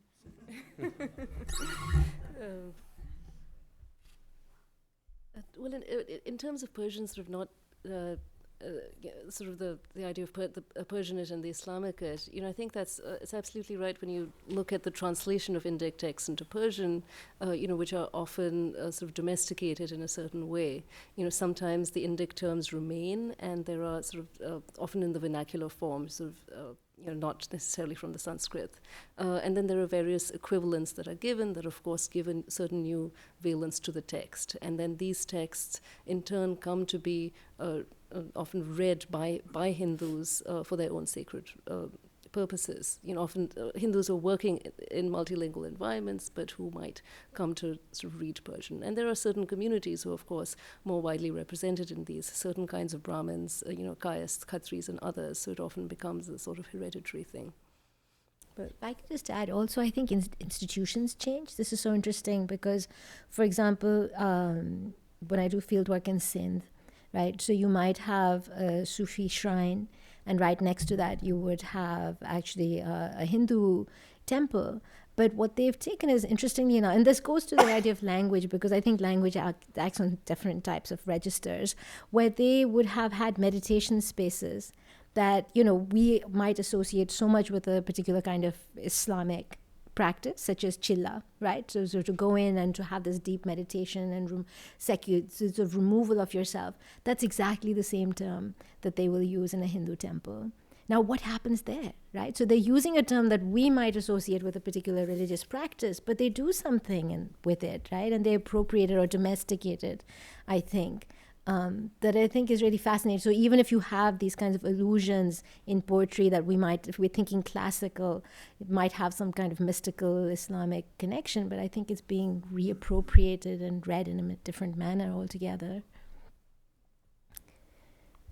You know, I think that if you go back to Muzaffar Alam's the article, which is a very important article called "The Pursuit of Persian," he has a couple of very interesting points which he makes there. One point which he makes is this: that so in that interim, when Humayun is chased out of India and the Surs take over, right? So it's clear that the Surs are very tempted by actually adopting Hinduvi. Mm-hmm. You can see various signs of it. I mean, it's not a coincidence that it's the Surs who invent this coin called the rupiah, which is a Hindi word. They don't call it sikka. They don't call it by any Persian term. They don't call it tanka. They call it rupiah. And it remains with us for ever since. And in fact, you have the few documents that you have from the period and so on and so forth. It's very clear that the administration was being conducted at least partly in Hinduvi at that point in time. And then Akbar comes back, and Akbar basically clearly makes a decision to reimpose or impose much more clearly Persian, which is an interesting decision because in a way Persian, you could say, is not really his language either. Right? So, I mean, I remember once one of my Southeast Asian colleagues made the comparison, a little anachronistic, but still worth thinking about, for instance, of the Indonesians who adopt Bahasa, that is to say Malay, as their language, which is partly because Malay is nobody's language really in Indonesia. The Javanese are obliged then to learn Malay as a foreign language, and it creates a very strange effect. And Persian, in that sense, has that strange effect too at the moment that it's adopted. And so, in a way, it's aspirational, but it's curious. It's aspirational then for everybody. In some sense, then what it becomes is the strange figure like Abul Fazl can only be explained by that. I mean, here is a man who has this obsession with language, who has an obsession with purifying Persian, of trying to extract Arabic to the extent that he can from Persian to restore it to some pristine form or something of this kind. And you get all of that. But at the same time, often trying to minimize the religious references and the religious contents and so on. So you see this in Faizi as well, that you actually, when Faizi translates Nal Daman, for instance, he's constantly playing all these tricks, but keeping the in a way the Islamic references to as low a level as he possibly can, right? So, to my mind, yes, the point which Kishwar makes is a very, very important point, that it is an aspirational language. It's a language of social distinction. And it's a language which eventually creates class distinctions in Mughal India. I mean, there's the famous, I think in Muzaffar's article, there is a famous story about, one of the Nizam's viziers who at one point heard someone in the Nizam's court in the late 18th century speaking Urdu. And he said, you northerners, you Hindustanis, first you killed Persian in North India, now you have come here to kill Persian as well. Because, this is after all what we have left of our culture, and you're trying to kill it by vernacularizing it. Right? So you can see that this is what he thought he had, left as his... Yes, please, Shukar.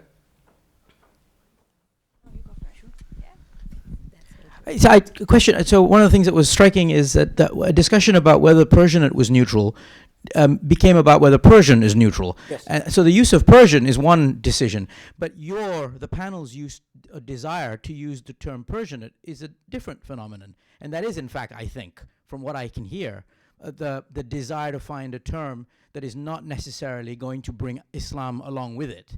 So I think that, there is that distinction as well, right? Clearly there are individuals or there are moments in time when the choice to write in Persian or to write in Arabic in India or elsewhere are going to have certain effects. As some of you know, I'm interested in a figure who wrote in both, Bilgrami. And, even his translations are interesting because he translates tropes into the other language as well, not just sort of straightforward translation or whatever. That was one thing. And you mentioned, Professor Subrahmanyam, you mentioned Faizi. Now, Faizi also wrote an undotted commentary on the Quran. And so there's still a fascination, it seems, with some aspect of what we would call, I'm looking at Walidia, the Islamicate, as opposed to to what we might call, there would not be a way of describing that as a Persianate phenomenon, right? And so, I'm not convinced that the distinction is simple. And I think to say that it's neutral or not neutral is, I don't think, terribly productive. It's something else, but I don't think neutrality is a productive way of thinking about scholarly use of a term that's seeking a way to be neutral. I think that's tricky. At least it is for me. Can I just piggyback on that, because I have a similar question? I just wonder, the panel was framed as a comparison between a Persianate Oecumene and the Mediterranean, Atlantic, Indian Ocean worlds, and I wonder if the more appropriate comparison here is the idea of a Latinate world, which for a very long time characterized thinking about Europe. Again, in terms of language, again, sort of suffused by this question about how do you separate out a kind of linguistic cultural sphere with clearly important kind of economic and other imperial resonances, and to connect that to the question of Latin Christendom and the ways in which those things are also both being separated out in the same period, where clearly to write in Latin is in some ways to write in terms of Latin Christendom. It also means to write in a language that's spoken widely across a very large area that is not always already implicated in questions about Christianity, and increasingly less so as we go on. So I wonder kind of whether that's a useful comparison point for thinking about the idea of Persian and Persianate. And my sort of related question is also about geography, which is, I'm struck that the comparison here to the Mediterranean world or the Atlantic world or the Indian Ocean world, all of these are circulatory regimes driven by oceans and water. And when we speak about the Latinate and the Persianate, we're distinctly not talking about the same kind of geography. And I wondered to what extent that matters. And my sort of final point about this is the idea of the Oecumene itself is a Greek idea. And it's a Greek idea derived from a very particular kind of political cultural formation that was never understood to be Greek at the time in the ancient world, but was in some ways retrospectively characterized as such. And, this goes back to Steve's point here about empire as confederation, which is already a very old idea going back to the ancient world. And I wondered to what extent what's at stake in bringing that idea back to talk about the Persianate world. I was really struck by the use of that term, which in some ways has fallen out of a lot of thinking of how these formations are characterized in the ancient world, in the ancient classical world, and then reprised in different iterations further on. So, thank you very much for both these thoughtful points. I don't know whether Alan and Steve would like to get into this. No, I'm fine. Okay. Can I just say, there's a couple of, I was struck, and I was sort of, with what Sanjay was saying, I was struck, there was a debate in the 18th century at the institution, one of the institutions which Sanjay used to teach, that is to say Oxford, about whether to actually create a chair of Persian. And Robert Orme, was prepared to fund such a chair. And it was rejected both by the Vice-Chancellor and by the Crown, meaning the Ministry, on the grounds precisely that we only teach holy languages, and so there was, at least from the perception of the British, now, obviously not inside this world, but there, this would tend to sort of support your view that from their perspective, that this was, the purpose for learning Persian was cultural rather than religious, whereas of course Arabic, Hebrew, which was not created as a chair at Oxford at the time, did become a chair here actually in the 1760s. And were Arabic as well. Yes, no, In the absolutely. 1840s. That's right. Yeah, but Hebrew first, but yes, then Arabic. So there is something about that. What you raise about Latin is really quite interesting, because I think in Northern Europe there was a real move away from there was a real move among the merchant classes away from wanting Latin to be the language of instruction in the universities, precisely because this had various religious meanings which were inappropriate for the modern world.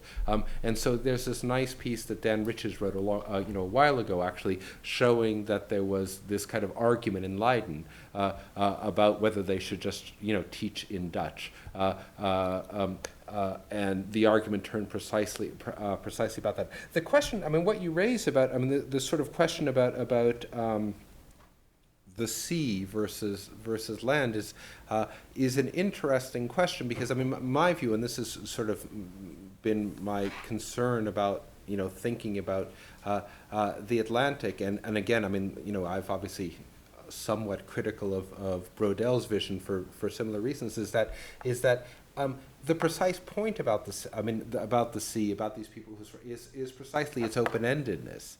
I think that is sort of an geographically open-ended.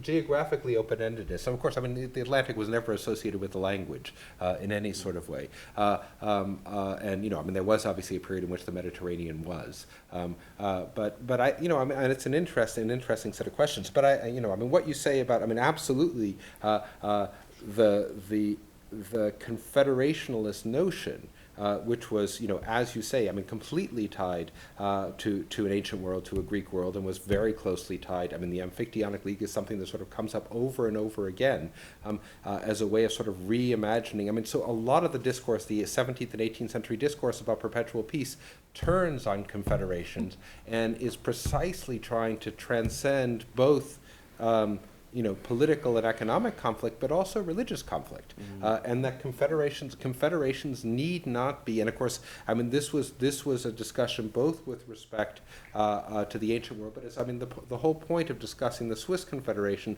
is precisely that it's multi-confessional, and so confederation is a way of perpetuating peace and getting religion, and not out of the story, but as not a central element of the story. Can I just add to that? Because I think, I'm really sympathetic to the question of thinking through oceans, right? And thinking especially about the Indian Ocean, I think is really important, precisely for our work, because it brings in the east coast of Africa, which I think is so important for thinking about this Persianate world. And I think that's something we really do need to interrogate a little bit more, because if we go along the language of Swahili, but also the modes, again, of kingship and authority are sort of really basing themselves on this weird sort of overlapping of an imperial, Persianate, Islamic aid, I don't know how you want to get, needs to be teased out, identity. So Indian Ocean is useful for broadening the scope, I think, actually, of the same thing. But look at where the cities are. The big cities that we're talking about, at least in the early modern region, are all landlocked. They are not. And so when we start putting emphasis on the Indian Ocean, we're really looking at it again from a very European perspective of trade networks. And I think we want to be careful about not overemphasizing the importance of these. Mediterranean world is one thing, but it's really not the same thing in the Indian Ocean. And so you want to be careful not to think of those as equivalences. Yeah, no, look, I think that we have to be careful, because let's say these large spatial categories, which are designed essentially to encompass different political formations, and therefore to sort of break away from a typical historiography, which tends to focus on the biographies of political formations, are not obviously all the same. And to my mind, if I were to actually think about where one could go usefully with something like the Persianate, for instance, one direction in which I would go is in the direction of going back to and interrogating and thinking about Sheldon Pollock's sort of Sanskrit cosmopolis. Now, that's an interesting idea. It's also interesting because, again, Sanskrit is a language which has these sort of aspirational features to it. But then, of course, obviously the parallelisms break down very quickly because Sanskrit is a very exclusivist language. There are whole social groups who cannot and are not meant to learn it. Which is never the case with Persian. There is the sort of the sacral side to it, which is, and so on and so forth. I mean, it's interesting, in the middle between these two, there is, for instance, a quite interesting work of Ronit Ricci, who's tried to make the argument of taking this into the question of Arabic in the Indian Ocean. Not Arabic in its Western incarnation, which is another story. So I think that those are one set of logics where one is essentially sort of working through a language culture complex. And then there's another logic which I think is, so if, for instance, if one were to do that more in the direction of the Atlantic, I would be sort of then thinking of, let's say, an Iberian. Because, I mean, after all, Spanish and Portuguese are so mutually intelligible that you would then actually have, so it would not be the Atlantic qua Atlantic, it would actually be the Atlantic of the Iberians with perhaps the Philippines thrown into the mix and bits of North Africa. That would be the appropriate closer comparison. So yes, sometimes when one is sort of taking a very spatial construct, whether it's based on ocean, whether it's based on some other kind of frontier, and then one is doing something else which is actually very flexible, based really on a sort of a language culture thing. They're apples and oranges. It's absolutely the case. But sometimes, of course, it's true that though botanists may be horrified by the idea that you can produce hybrids between apples and oranges. Yeah. I know that there is a question there, but before then, since Shaukat raised this question and I think he's about to leave, I have to. Yeah. I was wondering whether I can, make some suggestions as to, yes, whether we have to be very careful about not making this dichotomy of Persian versus Arabic, and there is much area that between the two languages or the two geographical regions, there is a great degree of conversation and give and take. No doubt. But actually, perhaps one important suggestion is that this division of labor early in the Islamic world between what Arabic is to deliver in terms of religious sciences, in terms of exact sciences, versus Persian, who progressively became a language of literature in the Eastern Islamic world, became a language of historiography, and largely contributed to Sufism.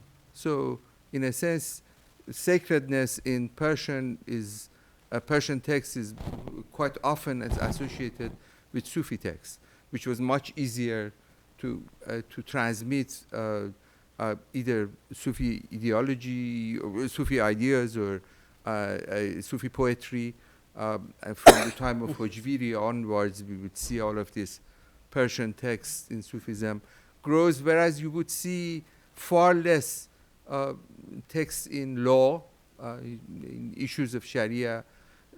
Very few translations you would see of Sahah on tafsir or on hadith emerging in Persian in the same level that you would see these other areas of science or knowledge has explored in Persian. So it seems to me there was some kind of a division of labor.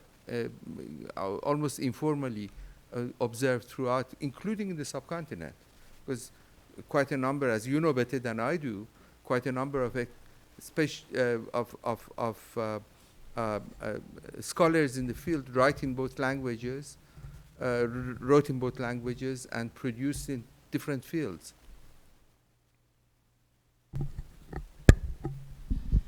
Okay, so I'm interested in this question of what are the boundaries of the Persianate as an ecumen, which Alan first brought up. And we're talking a lot about this in terms of the Indian Ocean and South Asia, but I'm thinking from my own work, looking at the northern end of this Persianate ecumen. And I think from the Russian perspective on this, when the Russians sort of come into contact with Iran across the Caspian Sea, there is a sense that this is a meaningful cultural frontier, but the Russians are often conceptualizing this not as a frontier with the Persian world, but between the Slavic and the Turkic. This is part of the sort of Russian conception of the wild field of the southern steppe, which would stretch all the way from the Polish-Lithuanian Commonwealth to Central Asia.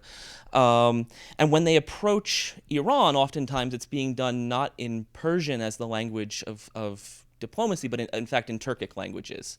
So that, when the Russian consul Boголюбов comes to Gilan in the 1768s, his interpreter is a Nogai prince because he can speak a Turkic language, which would be known in Iran. And so I'm wondering, first of all, whether or not it occurs to me that the perception of what this is a frontier of or a boundary of depends on a certain center and perspective here, right? So it may appear as a frontier of the Persianate from within an environment in which Persian court culture and Persian language are dominant, but from the Russian, if we take St. Petersburg as a center, it's a very different kind of cultural frontier.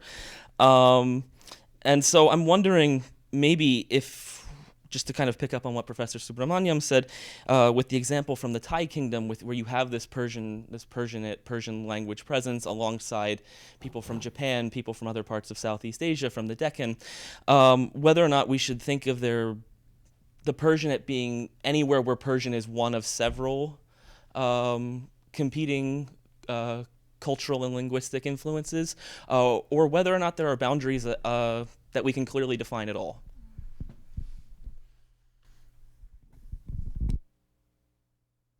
Any response? Alan, would you like to? Sure. Let's see. Yeah, I mean, I think the question that Kevin is raising is a very good question. I mean, I think points to some of the problems with the term or the concept. I mean, one can sort of always find counterexamples to something clearly. I don't know how many. At what point do the counterexamples, make an alternative case? I'm not sure. I think if the concept is wherever Persian is spoken amongst one of a number of languages being part of the Persianate world, then that's not very useful as a concept.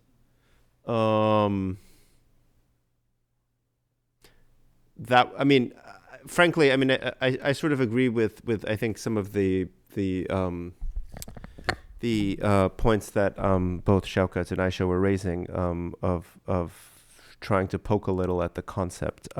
It's not clear to me the utility of it, and I think you're pointing to another counterexample of that.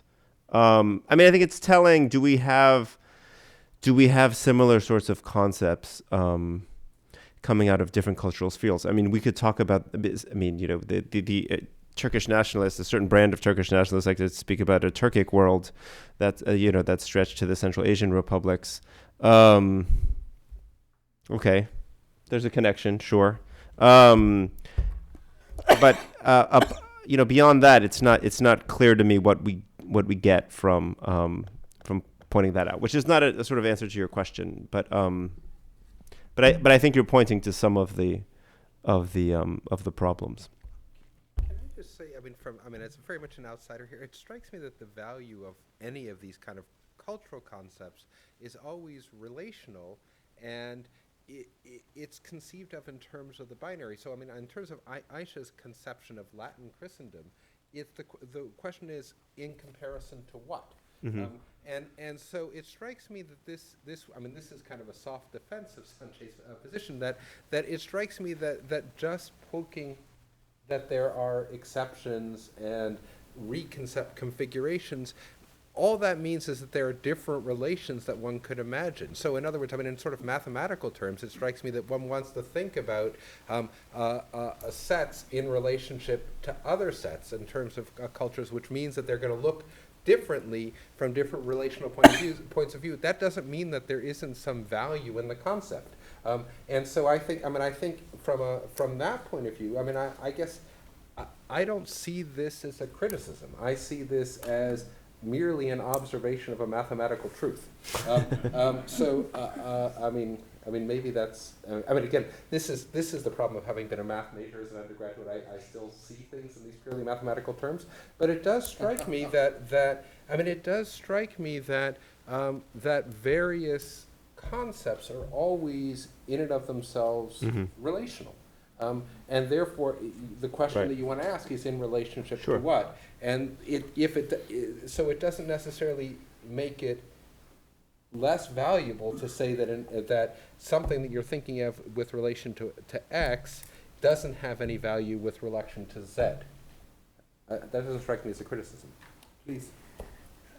If we want to give Hodgson some credit, so let's actually try to go back to see what was he trying to do by introducing these two concepts, which are clearly in his own mind related concepts of Islamicate and Persianate. So let's at least give him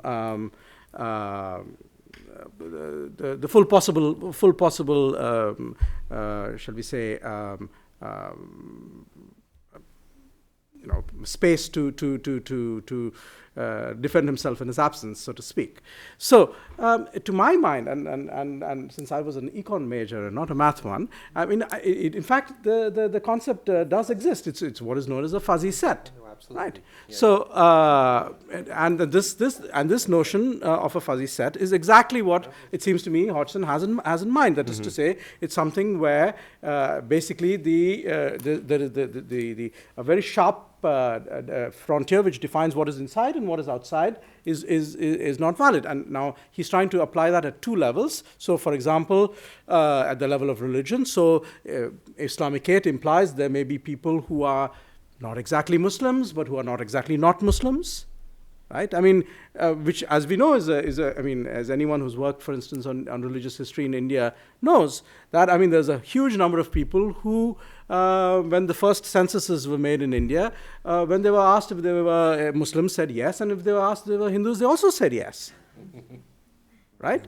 And then progressively the census forced them to say, no, whatever the famous, in which reign Bezonian, speak or die, is what they said to them, right? They said, you have to make up your mind, you can't be both, right? And in a certain sense, so there's an analogous thing with a different category, so you're no longer using language, you're no longer using religion, but language and culture, and you're making that argument that there is that sort of penumbral zone around it. That's what he was, I guess, trying to do. Now, in some sense, it seems to me that if we believe that by introducing this, he's only muddied the waters, then we have two options. We can either go back to the non-fuzzy set, the extremely sharp definition, which it seems to me is a very bad idea.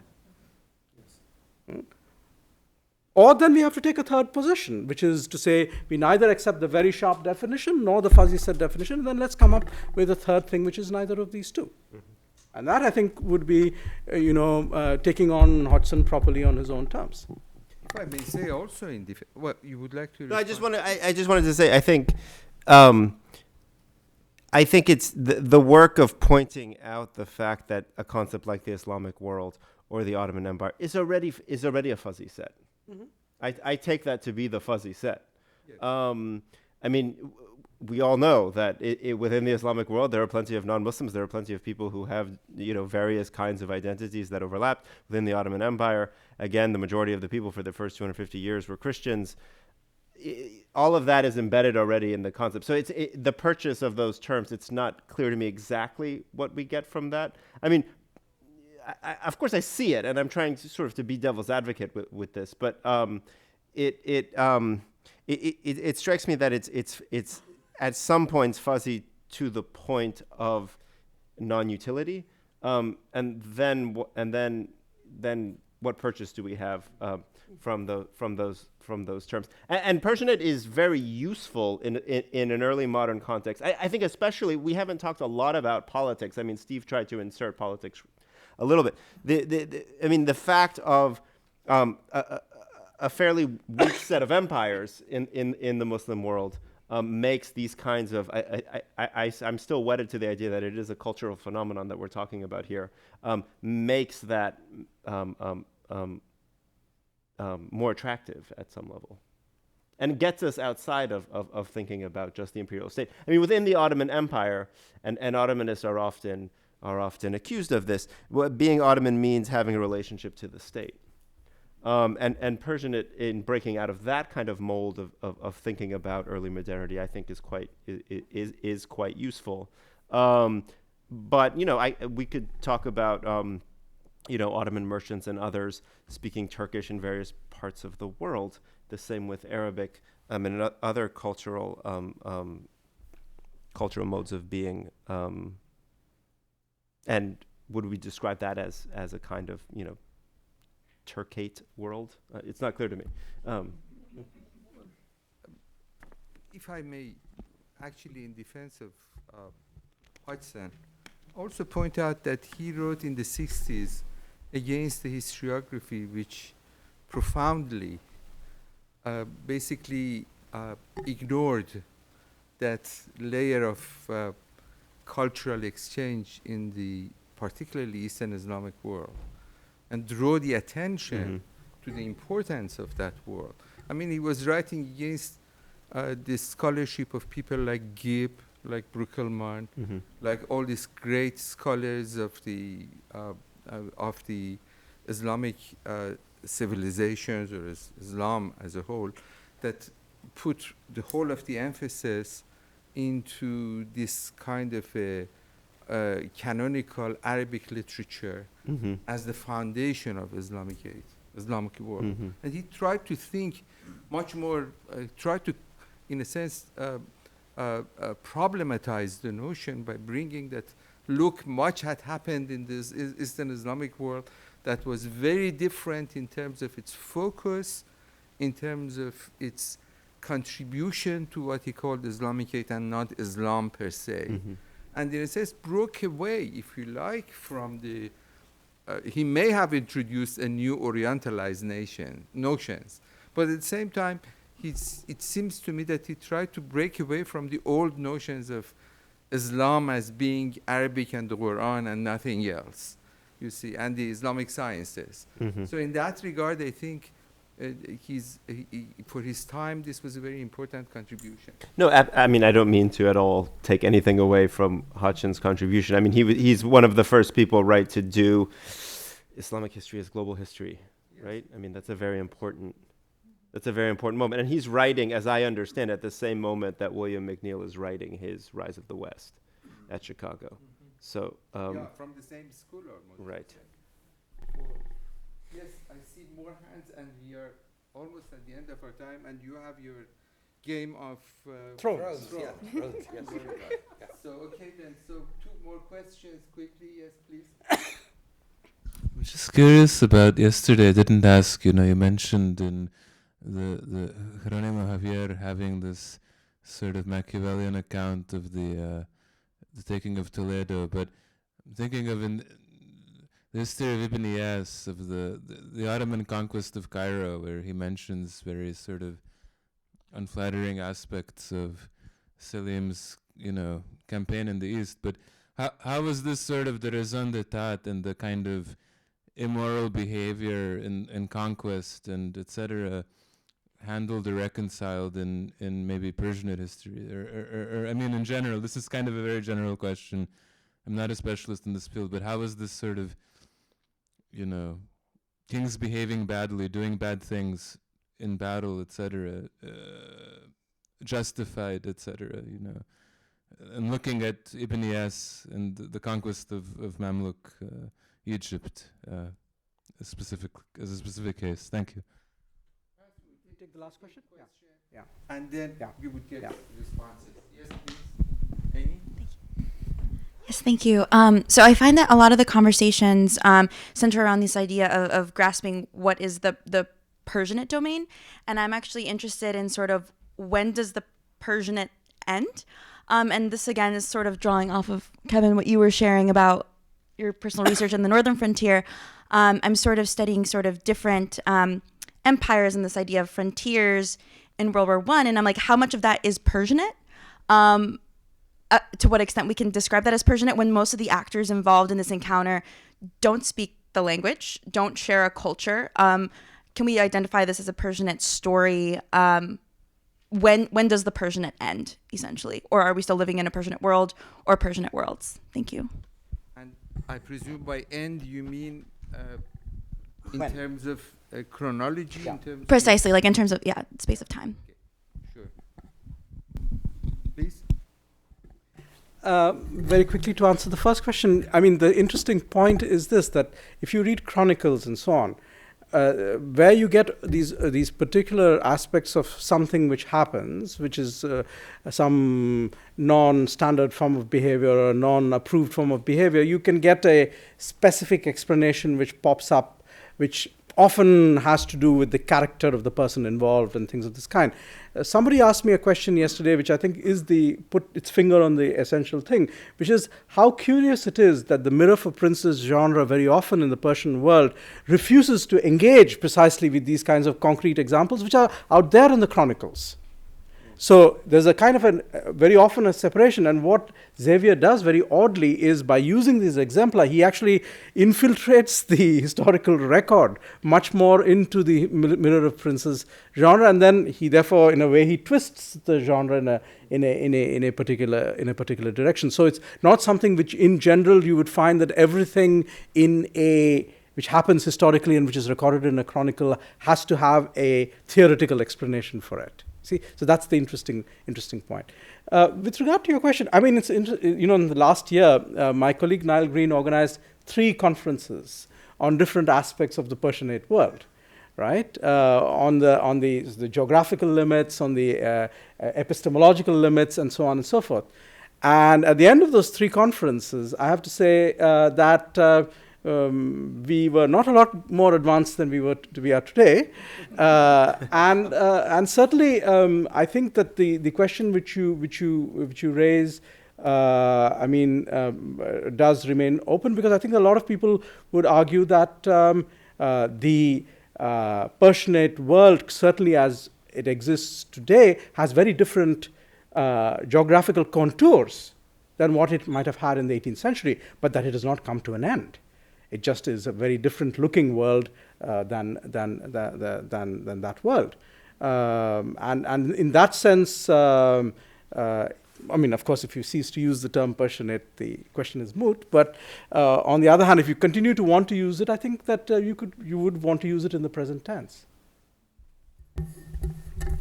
Well, perhaps on that point, we had to bring our I think fascinating discussion in the panel, and I would like to thank all of my colleagues here and our guest speaker for this I think important occasion. I like the idea of fuzzy set, and I think that would be a very good definition of what Persianate could be. And I think it goes well with the new trends of historiography. You don't look for something very fixed, and the Persianate, the fuzzy set makes sense. Well, of course, our grad students shouldn't hear that part.